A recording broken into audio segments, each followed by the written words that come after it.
Gladys Knight was born on May 28, 1944, in Atlanta, Georgia, the fourth of 8 children in a hard-working family. Her father worked for the Postal Service while her mother cleaned houses to help support the household. They lived in a close-knit community where families relied on faith, neighbors, and resilience to get through difficult times. Church played an important role in their lives, and the Knight family attended Mount Moriah Baptist Church regularly. Music was deeply rooted in their home, especially through her mother, who had a strong singing voice. By the age of 4, Gladys was already performing solos in church, astonishing congregations with her powerful tone and natural confidence. Even at such a young age, people sensed something special about her voice. What began as joyful singing in church would soon grow into a talent that shaped her life and eventually touched audiences around the world. Childhood talent and responsibility. As Gladys's remarkable voice became more noticeable, her family recognized that her gift could open doors. Her mother encouraged her to perform more frequently, and singing soon became a regular part of her routine. While most children spent their time playing freely, Gladys often practiced songs, appeared at community events, and sang in church gatherings. Her early years were not without challenges, and she experienced difficult moments that shaped her emotional strength. Rather than letting those experiences silence her, she leaned into music as a source of comfort and expression.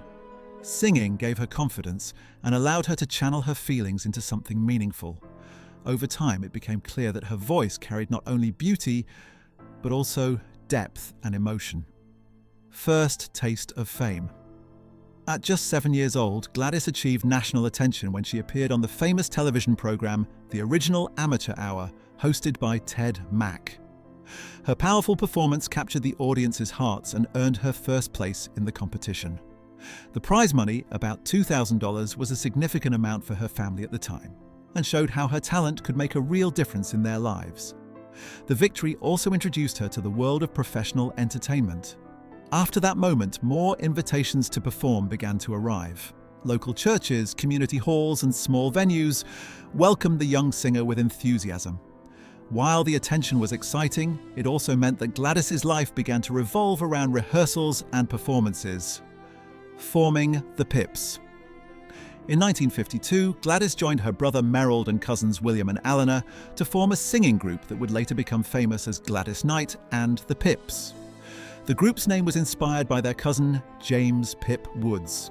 Together, they performed at talent shows, churches, and small venues across Atlanta.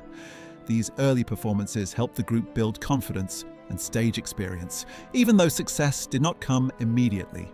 Record labels were hesitant to sign a group led by such a young singer, despite the obvious talent. School and personal life often had to be balanced with rehearsals, travel, and performances. For Gladys, the stage quickly became a second home. While other teenagers were discovering hobbies and friendships, she was learning about audience connection, stage presence, and musical discipline. Teenage marriage and searching for stability. By her teenage years, Gladys felt the pressure of balancing family expectations and a growing music career. Like many young people, she longed for stability and a sense of independence. At 16, she married James Newman, hoping that building her own family life would bring balance and normalcy. Her relatives were concerned about the decision, but she believed it would give her the freedom she was seeking. Soon afterward, she welcomed her son, Jimmy. Becoming a mother while continuing her musical career required determination and resilience. Touring, recording, and caring for a young child created constant demands on her time and energy. Although the marriage faced difficulties and eventually ended, the experience taught her important lessons about responsibility and personal growth. Early career struggles. During the early 1960s, the group began gaining attention in the music industry. They signed with VJ Records and started releasing songs that introduced their sound to a wider audience. Even as opportunities increased, life was not easy. Touring schedules were demanding, and balancing professional commitments with family responsibilities required constant effort.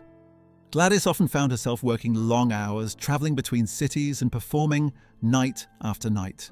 Despite the pressure, she remained focused on improving her craft. Each performance helped refine her voice and stage presence. The group gradually built a reputation for soulful music and energetic shows. Behind the scenes, however, she still carried the emotional weight of personal challenges and the responsibilities that came with early success. triumph, and personal challenges.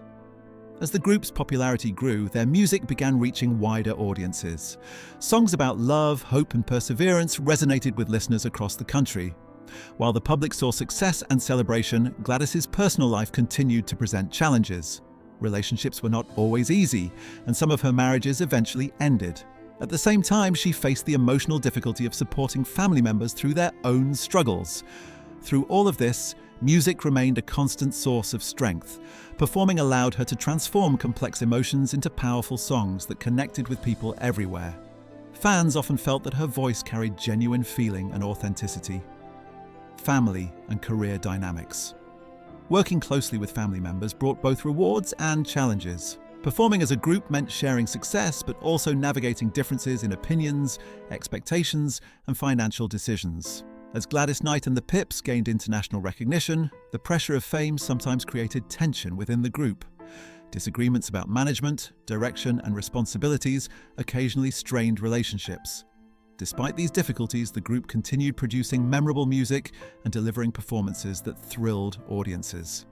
Gladys often found herself balancing leadership with maintaining harmony among relatives and bandmates.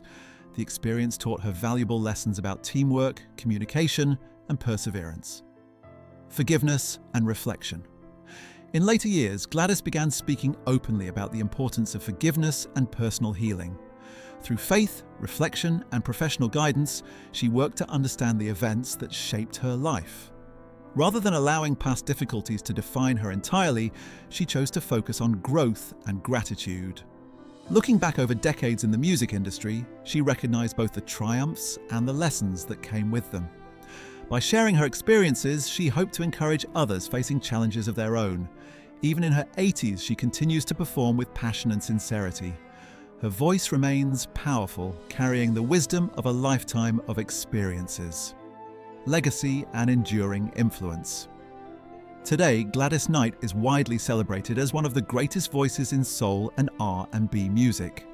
With decades of recordings, awards, and unforgettable performances, her influence continues to inspire artists around the world. Her work with Gladys Knight and the Pips produced timeless songs that remain beloved across generations.